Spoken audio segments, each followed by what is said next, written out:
শনিবার রাতে প্রবল ঝড় বৃষ্টি সহ বজ্রপাত শুরু হয়ে যায় গোটা রাজ্য জুড়ে। বিশাল গড়েও কিন্তু একই ছবি ধরা পড়ে।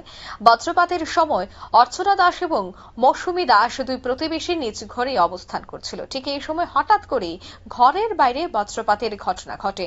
এই মুহূর্তের মধ্যেই দুই পরিবারের দুই মহিলা মাটিতে লুটিয়ে পড়েন। বজ্রাঘাতেই তারা গুরুতর আহত হয় বলে খবর। বিশালগড় মহকুমাধীন এই ঘটনা কি বলছেন সংশ্লিষ্টরা, শোনাচ্ছি।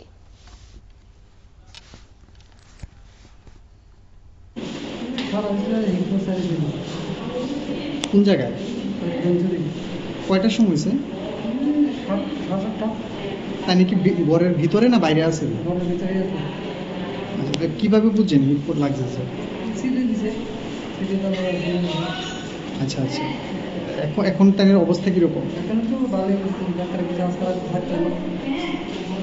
আচ্ছা, বয়স কেমন তাই না? নাম কি?